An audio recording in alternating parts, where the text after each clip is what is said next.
એને તારે સમર્પિત થવું પડશે. અને તું જો એવું કરી શકે તો પાનભાઈ જીવનના મેદાનમાં આવો, હું તમને જીવનની જુક્તિ બતાવું. જુક્તિ એટલે ટેકનિક.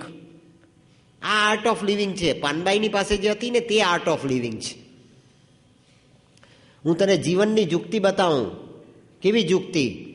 તો કે મેદાનમાં આવો, સજાતી વિજાતીની જુક્તિ બતાવું. પ્રોસ એન્ડ કોન્સ, નેગેટિવ અને પોઝિટિવ, સુખ અને દુઃખ, રાત અને દિવસ, આઇન્સ્ટાઈનની રિલેટિવિટી, આ દ્વંદ્વ, જન્મ અને મૃત્યુ, એવા જીવનના દ્વંદ્વની પાછળ જે જુક્તિ છે, પરમાત્માની જે ટેકનિક છે, પરમાત્માની જે મોડસ ઓપરેન્ડી છે, ભગવાનની જે લીલા છે, ભગવાનની જે પુષ્ટિ છે, એનું વિજ્ઞાન હું તારી આગળ આખું ને આખું પ્રગટ કરું. અને તે જો તું જાણી જશે તો શું થશે? બીબે પાડું બીજી ભાત, તારું આખું બીબું બદલી કાઢું. તારો પિંડ બદલાઈ જશે. આ યોગ ઓફ ટ્રાન્સફોર્મેશન. બીબુ એટલે શરીર, તારું શરીર બદલાઈ જશે. બીબે પાડું બીજી ભાત, તારી આખી આકૃતિ બદલાઈ જશે. મનની આકૃતિવાળું જીવન પાનભાઈ તારી આત્માની આકૃતિવાળી સંસ્કૃતિ બની જશે. કેટલી મોટી વાત કરી. એક અભણ, અબૂધ, સામાન્ય કહી શકાય એવી પણ આત્માની વાણી છે. શ્રી અરવિંદ એને સાયકિક સ્ક્રિપ્ટ કહ્યું છે. હા, સાયકિક સ્ક્રિપ્ટ પ્રગટ કરી. એ શ્રી અરવિંદે સાવિત્રીનો પરિચય આપ્યો. અને આવી સાવિત્રી, ક્રાઇસિસને દિવસે જે સાવિત્રીનું સ્વરૂપ પ્રગટ કર્યું, એ સાવિત્રીનો પહેલો પરિચય આપ્યો શ્રી અરવિંદે. આ અવસ્થા સાવિત્રીએ કેમ પ્રાપ્ત કરી એ સાવિત્રીનો યોગ સમજાવશે. પણ આવી સાવિત્રી રાજા અશ્વપતિએ કઈ રીતે પ્રાપ્ત કરી એ તમારો ને મારો યોગ છે. રાજા અશ્વપતિ એ અપુત્રવાન રાજા છે. અને અપુત્રવાન રાજા, એવા રાજા અશ્વપતિ એ બેરન કોન્શિયસનેસનું પ્રતીક છે. આપણી ચેતના એ વાંઝણી ચેતના છે. આપણે એક વિચાર કરીએ અને તરત પાછો બીજો, ત્રીજો, ચોથો વિચાર આવે એટલે પહેલો વિચાર છે તે છૂટી જાય. દિવાળીને દિવસે, બેસતા વર્ષને દિવસે સંકલ્પ કરીએ કે આજે હવે આપણે સિગરેટ પીવી નથી, પાન પરાગ, મસાલો, માવો કંઈ ખાવો નથી. હવે તો ટોપ પ્રાયોરિટી માતાજીને આપીએ, બીજું કંઈ નહીં. કોન્ટ્રાક્ટ, પૈસા, એન્જિનિયરિંગ, આર્કિટેક્ટ કાંઈ નહીં. ઓફિસ, વકીલાત, ભણવાનું, વાંચવાનું, અભ્યાસ કાંઈ નહીં. એક જ top priority mother is my top priority. પણ આપણો સંકલ્પ બેસતા વર્ષને દિવસે બહુ શુભ સંકલ્પ કર્યો, સારા ચોઘડિયામાં, બ્રહ્મ મુહૂર્તમાં. એ માંડ માંડ માંડ પેલી ભાઈબીજનો ઉદય જુએ. સૂર્યોદય ભાઈબીજનો થાય તે પહેલાં એ સંકલ્પ અસ્ત થઈ જાય. કંઈ નહીં, આવતા ગુરુવારે કરીશું પાછું. એમ આ મન છે, એનું જે મિકેનિઝમ છે એ વાંદરા કરતાં પણ અતિશય ચંચળ છે. કેમ કે એણે એના પૂર્વજોનો સાથ છોડવો નથી. એમ એ એટલું સમર્પિત છે પોતાના વડવાઓને કે એને છોડવાને તૈયાર જ નથી. એટલે આપણો સંકલ્પ ટકતો જ નથી, બીજે દિવસે બદલાઈ જાય. પણ તેને બદલે આ વાંઝણી ચેતના છે. આપણો જ વિચાર આપણે તોડીએ, આપણી જ માન્યતાને આપણે તોડીએ. આપણે જેનો સ્વીકાર કરેલો એ બીજે વર્ષે કે બીજા દિવસે એને તોડીએ કે ના, એ ખોટું હતું, મારી માન્યતા ખોટી હતી. કબૂલ નહીં કરીએ. કબૂલ કરે તો સંત થઈ જાય, પણ કબૂલ નહીં કરવાનું, તોડવાની ખરી. અને એ જ આપણે બીજી વખત તોડીએ. આજે તુમુલ દ્વંદ્વ યુદ્ધ ચાલી રહ્યું છે આપણી આંતર ચેતનામાં, આંતર મનની માનસિકતામાં. એ વાંઝણી ચેતના છે. શ્રી અરવિંદ એને બેરન કોન્શિયસનેસ કહ્યું. અને બેરન કોન્શિયસનેસથી રાજા અશ્વપતિની યાત્રા એ વર્જિન કોન્શિયસનેસ સુધીની યાત્રા છે. એ બેરન કોન્શિયસનેસ વર્જિન બની જાય, ટોટાલિટીને ધારણ કરે એવી નિર્મળ બની જાય, પવિત્ર બની જાય, પારદર્શક બની જાય, વ્યાપક બની જાય, સર્વાંગી બની જાય, ઇન્ટિગ્રેટેડ બની જાય, કોન્સન્ટ્રેટેડ એન્ડ મેડિટેટેડ બની જાય. એ વાત શ્રી અરવિંદે રાજા અશ્વપતિની સાધનામાં કરી. અને આ ગ્રંથની અંદર અશ્વપતિનો સ્પેલિંગ લખ્યો છે શ્રી અરવિંદે અશ્વપથી. અશ્વપતિ નહીં, અશ્વપથી. અને અશ્વપથી એટલે આ થેરાપી છે, આ યોગની થેરાપી છે. જે બીબે પાડું બીજી ભાત, તારી પ્રકૃતિ હું બદલી આપું. એ પ્રકૃતિ બદલવાને માટે, રોગમાંથી મુક્ત કરવાને માટે નહીં, મર્યાદામાંથી મુક્ત કરવાને માટેની જે થેરાપી, મૃત્યુમાંથી મુક્ત કરવાને માટેની જે થેરાપી, એ થેરાપી એ રાજા અશ્વપતિના પાત્ર દ્વારા પ્રગટ કરવામાં આવી. દુનિયાના તમામ માનવ જે કક્ષાએ જીવે છે આજે, એ કક્ષા શ્રી અરવિંદે આ સાવિત્રીના રાજા અશ્વપતિના ગ્રંથની સાધનાના પટની અંદર આપણને પ્રગટ કરીને બતાવી છે. અહીંયા બેઠેલા તમામ અને બહાર પણ જે જીવે છે એ બધાની ચેતના રાજા અશ્વપતિની સાધનાની કોઈ એક પંક્તિ ઉપર સ્થિર છે, જે પંક્તિથી આપણે આ જન્મમાં આપણી યાત્રાને આગળ ચલાવવાની છે. માટે રાજા અશ્વપતિ એ જગતની માનવજાતનો પ્રતિનિધિ, જગતની માનવજાત તરફથી એણે આ સાધના કરી અને તેથી શ્રી અરવિંદનો આ યોગ એ પૂર્ણ યોગ, જગતના તમામ યોગનો સમન્વય, અને તમામ યોગના સમન્વયમાં શ્રી અરવિંદે એક મોડેલ પાત્ર પ્રગટ કર્યું, રોલ મોડેલ તરીકે, એ રાજા અશ્વપતિ. અને રાજા અશ્વપતિની સાધના એ શ્રી અરવિંદની પોતાની સાધના, ભગવાન શ્રી કૃષ્ણની સાધના. કૃષ્ણ શ્રી અરવિંદ બનીને જે સાધના કરે તે સાધનાને શ્રી અરવિંદે રાજા અશ્વપતિના પાત્રમાં પ્રગટ કરી છે. શ્રી અરવિંદે લખ્યું, વર્લ્ડ્સ ડિઝાયર કમ્પેલ્ડ હર મોર્ટલ બર્થ. રાજા અશ્વપતિને ત્યાં સાવિત્રીનો જન્મ થાય, અપુત્રવાન રાજાને ત્યાં પુત્રીનો જન્મ થાય, એ રાજાની તપશ્ચર્યાનું જ માત્ર પરિણામ છે એમ નથી. ભલે રાજાએ તપ કર્યું, રાજાએ આરાધના કરી, રાજાએ સાધના કરી, પણ શ્રી અરવિંદ પહેલી જ પંક્તિમાં લખે છે કે વર્લ્ડ્સ ડિઝાયર કમ્પેલ્ડ હર મોર્ટલ બર્થ. પૃથ્વીની ચેતનાએ પ્રાર્થના કરી, મદ્ર દેશની ધરતીએ પ્રાર્થના કરી, ત્યારે તે ધરતી ઉપર રાજાના માધ્યમ દ્વારા, રાજાને નિમિત્ત બનાવીને પરમાત્માએ સાવિત્રીનું અવતરણ કર્યું.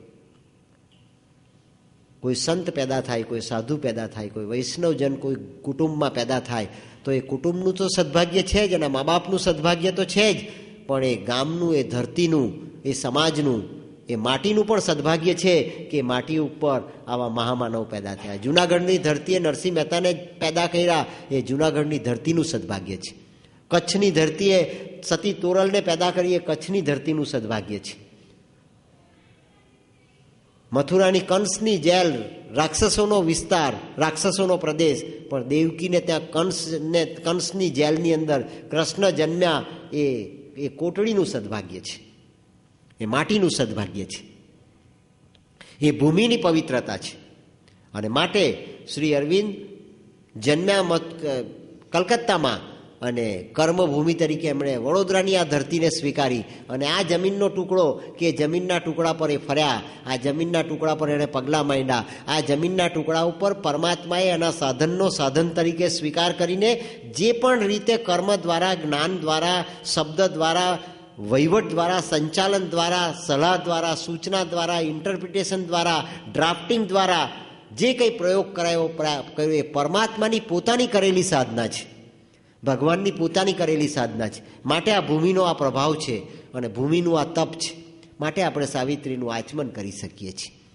આ દુર્બોધ ગ્રંથ છે, રવિન્દ્રનાથ ટાગોરને નથી સમજાયો અને રોમા રોલાને પણ નથી સમજાયો. આપણે કઈ રીતે સમજી શકવાના? આપણે કિસ ખેત કી મૂલી. પણ સાવિત્રીને સમજાવે, કારણ કે આ ધરતીનું તપ છે, આ ભૂમિની પાત્રતા છે, આ સ્થાનની પવિત્રતા છે. અને એ સ્થાનની પવિત્રતા, તેની વાત શ્રી અરવિંદે કરી કે રાજા અશ્વપતિની સાધનાને અંતે રાજા અશ્વપતિને જે પુત્રીના વરદાન તરીકે પ્રાપ્તિ થઈ, એ પણ માત્ર રાજા અશ્વપતિની સાધના નથી, એ ભૂમિની પુકાર છે, એસ્પિરેશન છે, એ ધરતીની પુકાર છે. આ વર્લ્ડ્સ ડિઝાયર કમ્પેલ્ડ હર મોર્ટલ બર્થ. એના માનવીય જન્મ ધારણ કરવાને માટે પૃથ્વીએ પ્રાર્થના કરીને, આપણા ઉપનિષદોમાં દ્રષ્ટાંત આપવામાં આવે છે કે પૃથ્વી ગાયનું સ્વરૂપ લઈને ભગવાન શેષ નારાયણની પાસે જાય અને પ્રાર્થના કરે. જ્યારે પૃથ્વીની ઉપર પાપીઓનો, આતતાઈઓનો, વિધર્મીઓનો ત્રાસ વધી જાય, ત્યારે પૃથ્વી ગાયનું સ્વરૂપ લઈ જઈને ભગવાનની પાસે પ્રાર્થના કરે, ત્રાહિમામ ત્રાહિમામ ત્રાહિમામ. અને ત્યારે ભગવાન પરિત્રાણાય સાધુનામ વિનાશાય છે દુષ્કૃતાન ધર્મ સંસ્થાપનાર્થાય સંભવામી યુગે યુગે. હું દરેકે દરેક યુગમાં અવતાર ધારણ કરું છું, એમ કરીને અવતાર લે. આ વર્લ્ડ્સ ડિઝાયર કમ્પેલ્ડ હર મોર્ટલ બર્થ. એ રીતે સાવિત્રી રાજા અશ્વપતિને ત્યાં પધારી.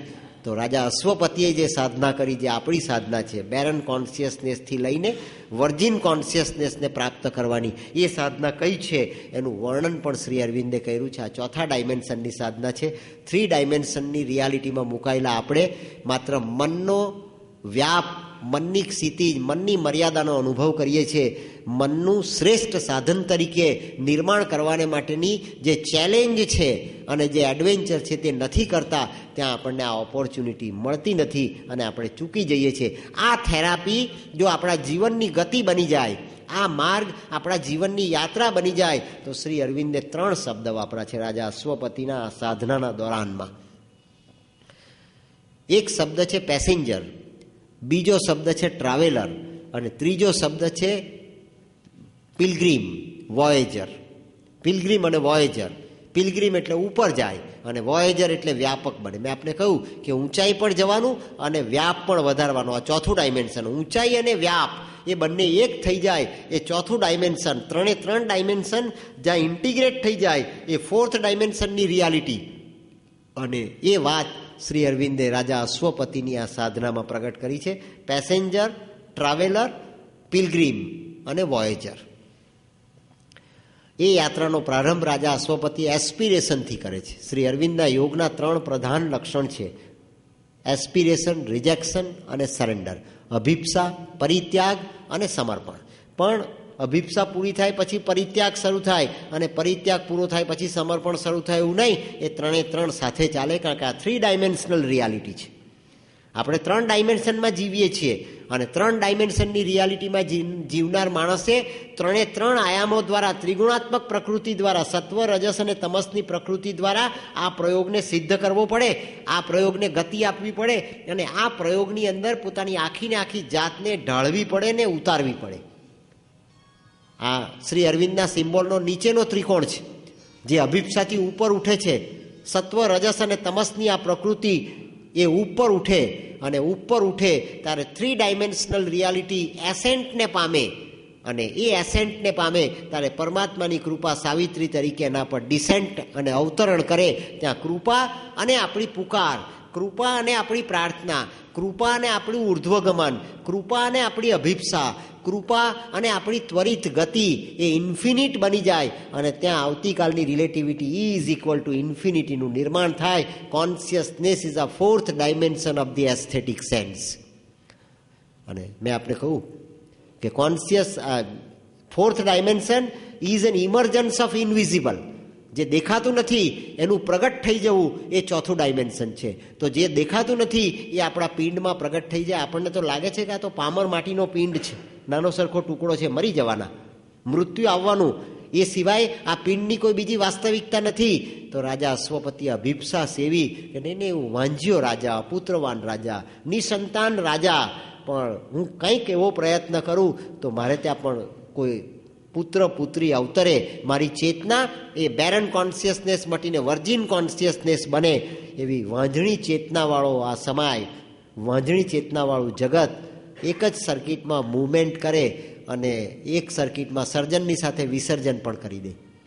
ભસ્માસુરની આગળ મોહિની પ્રગટ થઈ, શિવજીએ વરદાન આપી દીધા પછી આપણે વાર્તામાં જતા નથી.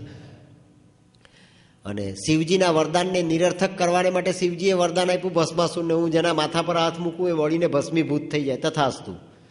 શિવજીનું વરદાન લઈને ભસ્માસુર નીચે ઉતરો અને નીચે ઉતરતો ભસ્માસુર જુએ છે. શિવ પુરાણ સમજાવે છે કે નીચે ઉતરતો ભસ્માસુર વિચારે છે. શું વિચારે છે?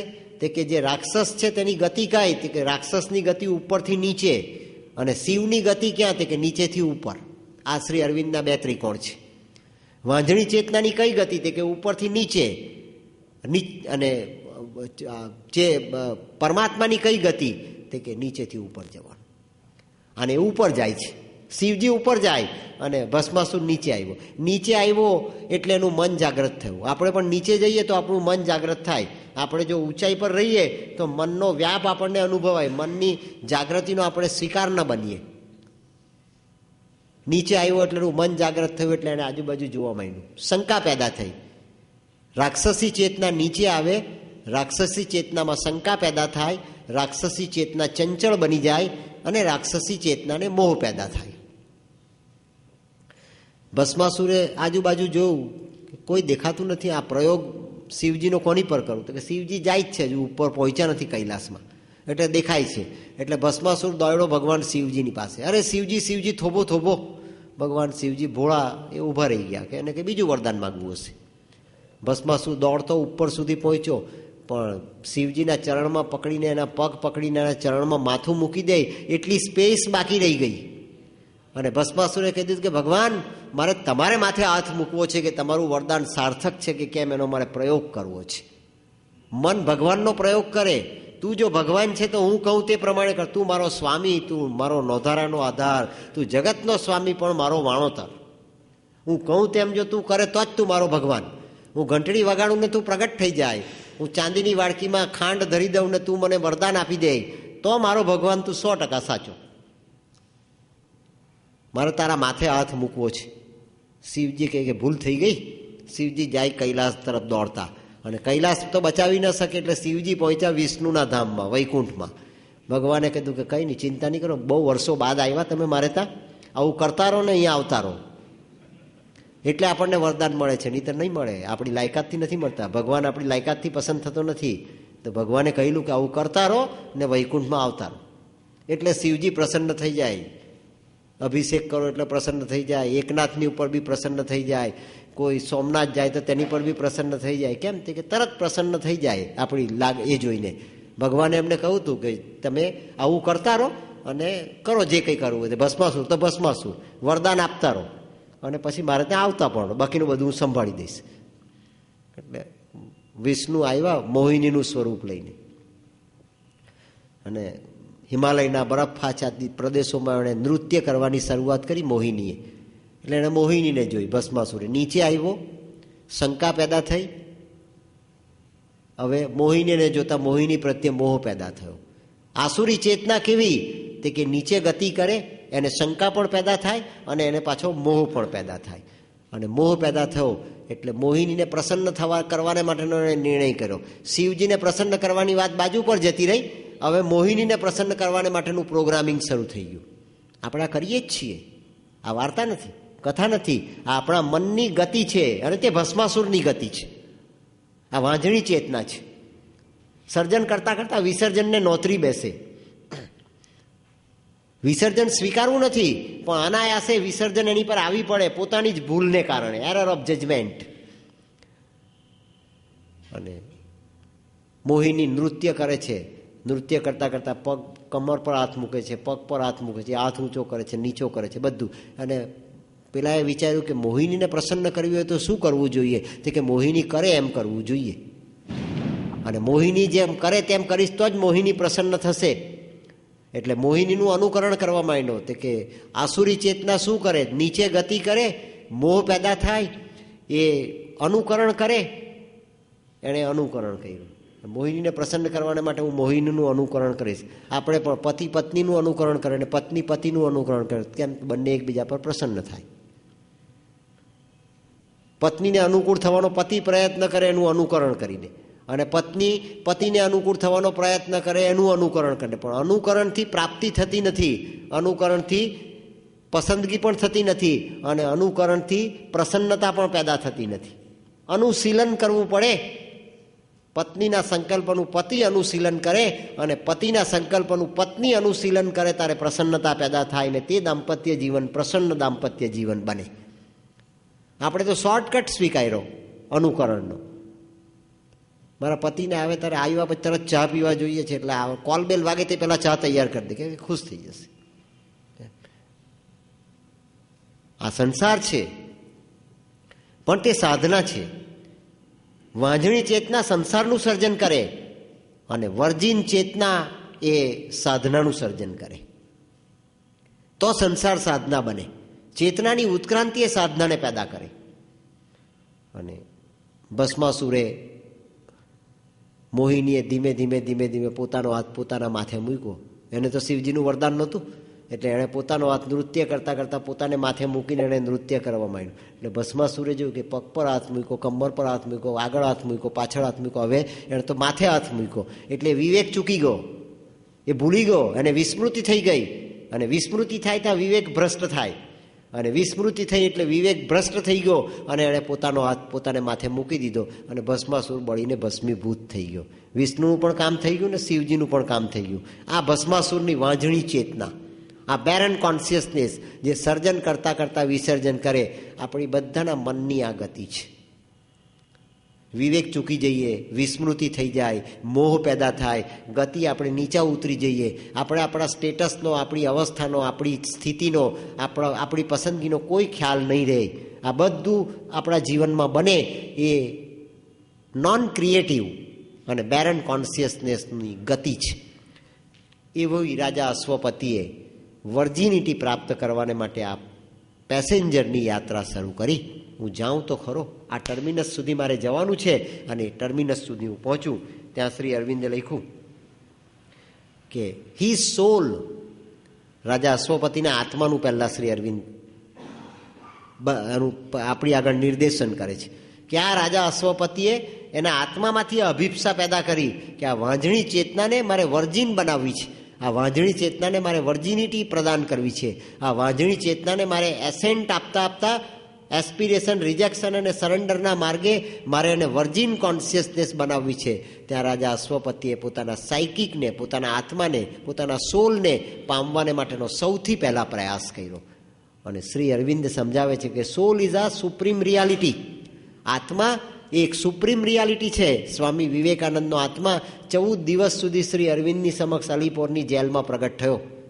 1909ની સાલમાં સ્વામી વિવેકાનંદે 1902ની 4 જુલાઈએ પોતાનો દેહ છોડ્યો અને 4 જુલાઈ 1902ના દિવસે પોતાનો દેહ છોડી દીધેલા સ્વામી વિવેકાનંદ 7 વર્ષ પછી અલીપોરની જેલની અંદર શ્રી અરવિંદની સમક્ષ પ્રગટ થયા. કોઈ અભણ માણસ સમક્ષ પ્રગટ થયા નથી, કોઈ અંધશ્રદ્ધાળુ માણસ સમક્ષ પ્રગટ થયા નથી, કોઈ ઇલિટરેટ માણસ સમક્ષ પ્રગટ થયા નથી. આઈસીએસ થયેલી વ્યક્તિની સામે સ્વામી વિવેકાનંદનો આત્મા 14 દિવસ સુધી પ્રગટ થયો અલીપોરની જેલમાં. અને વેદાંતના, શ્રીમદ ભગવદ્ ગીતાના ઇમ્પોર્ટન્ટ ક્લ્યુઝ એ સ્વામી વિવેકાનંદે શ્રી અરવિંદને આપ્યા. ત્યાં શ્રી અરવિંદ બતાવે છે કે આ જે આત્મા છે એ સુપર રિયાલિટી છે, એ ભ્રમણા નથી. આત્મા એ ભ્રમણા નથી. અને જો આત્મા એ સુપર રિયાલિટી છે તો પરમાત્મા પણ સુપર રિયાલિટી છે. અને એ સ્વામી વિવેકાનંદના સંવાદ બાદ 14 દિવસના શ્રી અરવિંદને ભગવાન કૃષ્ણનો અલીપોરની જેલમાં સાક્ષાત્કાર થયો છે.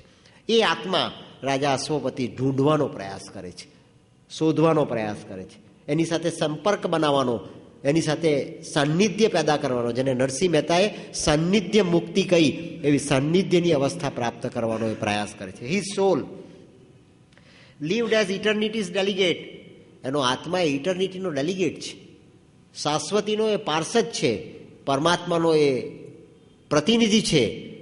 મમઈ વાંસો જીવલોકે, એ પરમાત્માનો પાર્ષદ છે.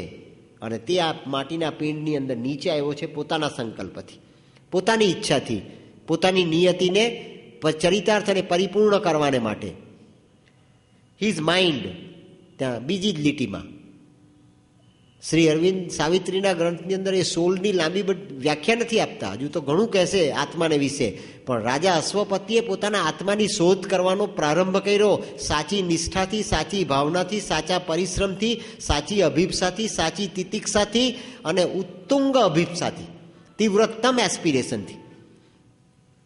અને તીવ્રતમ અભિપ્સાથી જ્યારે પ્રયાસ શરૂ કર્યો એ આપણે પણ કરવો જોઈએ. આ આપણું પ્રારંભ બિંદુ છે સાધનાનું, આપણે પણ અહીંથી શરૂ કરવું જોઈએ.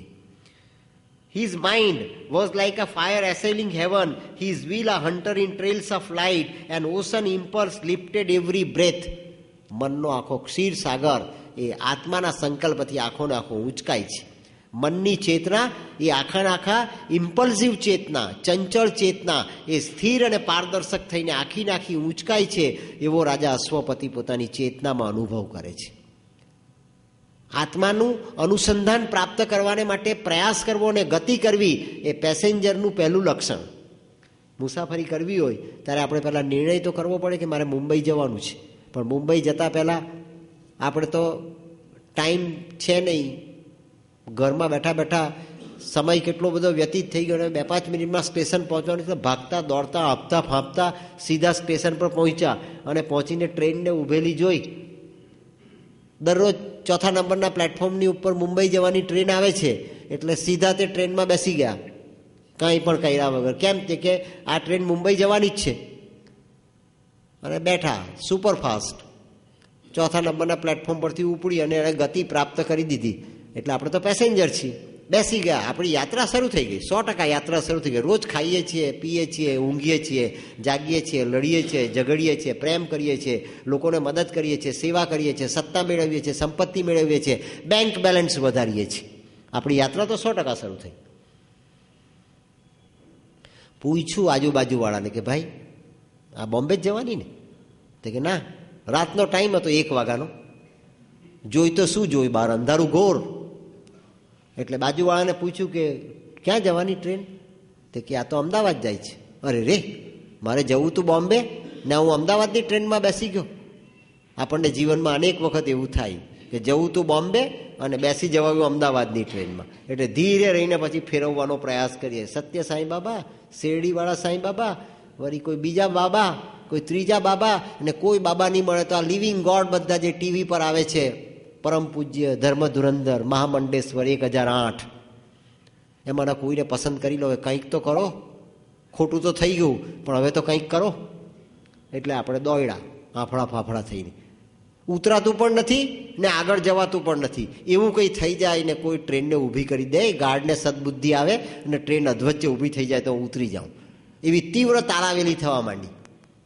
પણ ટ્રેન તો એના સ્ટેશને જઈને એક સ્ટેશન ગયું, બીજું ગયું, ત્રીજું ગયું. તો સુપરફાસ્ટ છે. અહીંથી ઉપડેલી એ સીધી જ સુરત જઈને ઊભી રહે, વચ્ચે કોઈ ઊભી જ નથી રહેવાની. એટલે સુરત સુધી પહોંચ્યા. પછી ઉતરા ધીરે રહીને. કેમ? તે કે ઉતરી જાઓ. એટલે 2 કલાક તો એમ ગયા ખોટી ટ્રેનમાં બેસવાના. પછી બીજી ટ્રેન આવે તેની રાહ જોવામાં 1 કલાક સુરતના સ્ટેશન પર ઊભા રહેવાનું. અને પાછી નવી ટિકિટ લેવાની સુરતથી વડોદરા સુધીની. અને પછી પાછી આપણી અમદાવાદની ટિકિટ રિન્યૂ થાય. એટલે આપણે બીજી ટ્રેનની રાહ જોઈ, બીજી ટ્રેન આવી ત્યાં બીજી ટ્રેનમાં બેઠા અને પછી પાછા અમદાવાદ પહોંચ્યા. આવું આપણે અનેક જન્મો કરતાં કરતાં કરતાં કરતાં આવ્યા. આ પેસેન્જર ટ્રાવેલર તરીકેની અવસ્થા. બુકિંગ કરાવ્યું, રિઝર્વેશન કરાવ્યું, ટ્રેન આવી પ્લેટફોર્મ પર, તે પહેલાં 2 મિનિટ પહેલાં પહોંચ્યા, સ્વસ્થતાથી પહોંચ્યા. રિઝર્વેશન છે, આપણી સીટ રિઝર્વ છે. બધા ડબ્બા પસાર થઈ ગયા, કોઈ ડબ્બાને જોયો નહીં. આપણો AS2 કે AS4 જે હોય તે ડબ્બો આવ્યો એટલે આ જ મારો કમ્પાર્ટમેન્ટ. આપણે સીધા પહોંચી ગયા. અને 37 નંબરની ચેર, તો 37 નંબરની સીટ પર ગયા. 35 વચ્ચે આવી તે બી છોડી દીધી, ખાલી હતી, તે છતાં બેઠા નહીં. 34 આવી તે બી ખાલી હતી, તે છતાં બેઠા નહીં. આ મારી નહીં, આ મારી નહીં, મારી તો આ ટોપ પ્રાયોરિટી. પૈસા મળ્યા, ક્લાયન્ટ મળ્યા, વકીલાત કરવા માટેનો મોકો મળ્યો, ન્યાયાધીશ બની જઈએ એવા પ્રકારનું પ્રમોશન મળ્યું. કાંઈ મારી સીટ નહીં, મારી તો આજ માત્ર 37. એ ટોપ પ્રાયોરિટી. અને 37 નંબરની સીટ પર આવીને આપણે બેસી ગયા અને નિશ્ચિંતાથી છાપું વાંચવા માંડ્યા. અને છાપું વાંચતા વાંચતા ઊંઘી ગયા. કેમ? કે 100% બોમ્બે સેન્ટ્રલ પહોંચવાના. નિરાંતે ઊંઘ પણ આવી ગઈ. ટ્રેનની ગતિ પ્રાપ્ત થઈ. ચાલનાર માણસને 150 માઇલની સુપરફાસ્ટની ગતિ પ્રાપ્ત થઈ ગઈ. અને તે છતાં નિરાંત, કોઈ પણ જાતની ચિંતા વગર, નિશ્ચિંત થઈને, શ્રદ્ધાપૂર્વક, સમર્પિત ભાવે આપણે 37 નંબરની ટ્રેનને સમર્પિત થયા, જેનું આપણે બુકિંગ કરાવ્યું છે.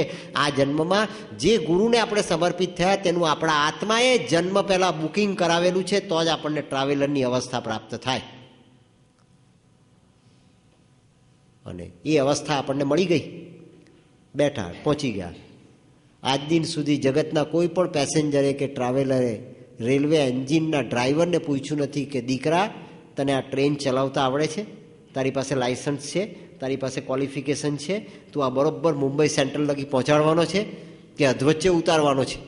એવું એક પણ પેસેન્જરે કે ટ્રાવેલરે આજ દિન સુધી કોઈ પણ એન્જિન ડ્રાઈવરને પૂછ્યું નથી. અને પ્લેનમાં બેસે એ તો એટલા બધા VIP અને એટલા બધા સ્ટેટસ કોન્શિયસ માણસો કે વ્હાઇટ કોલર સાથે, અને અંદર જઈને બેસી જાય પોતાની સીટ ઉપર. પેલી એર હોસ્ટેસ આવીને સરભરા કરીને બરોબર મૂકે બધું વ્યવસ્થિત, અને પોતે બેઠા. પણ પૂછતા નથી પાયલોટને કે પેલો પાયલોટ 25 વર્ષનો, 30 વર્ષનો, આપણે 70 વર્ષના, ને પેલો 30 વર્ષનો, હજુ તો ઉગતો જુવાન છે, એ હું કરી બેસે એનું કંઈ ઠેકાણું, એનું મન સ્થિર રહેશે, એ બરોબર કરશે? કાંઈ નહીં. અને જોયો પણ નથી આપણે પાયલોટને. એના કોકપીટમાં જઈને જોયો પણ નથી. કોઈએ જોયો? પ્લેનમાં જનાર કોઈએ પાયલોટને મળવાનો પ્રયત્ન કર્યો કે દીકરા, તારું નામ શું, તારું સરનામું શું, તને આ જેટ ચલાવતા બરોબર આવડે છે કે ક્યાંક અધવચ્ચે ફેંકવાનો નીચે? કાંઈ નહીં, કોઈ પૂછતું નથી. તો જો એન્જિન ડ્રાઈવરનું સરનામું નથી મેળવતા કે એનું ક્વોલિફિકેશન જાણતા નથી, અને પાયલોટને પૂછ્યા વગર આપણે ફ્લાઇટમાં ઉડ્ડયન કરીએ છીએ, તો જીવનની યાત્રામાં જેણે આપણને બેસાડ્યા છે તેના ધણીનું કે તેના પાયલોટનું સરનામું પૂછવાની જરૂર કેટલા ટકા શ્રદ્ધા મૂકીએ કે જેણે આપણને કાગળની નાવડી આપી છે એ આ ભવસાગર 100% પાર કરાવશે. એનું નામ શ્રદ્ધા. એટલી તો શ્રદ્ધા મૂકવી જોઈએ. એ પિલગ્રીમ શ્રદ્ધા મૂકે, એ ટ્રાવેલરમાંથી પિલગ્રીમ બને અને એ વોયેજર બને. હા, વિરોધ આવે, પ્રત્યાઘાત આવે, આઘાત આવે, ભયંકર આક્રોશ પેદા થાય.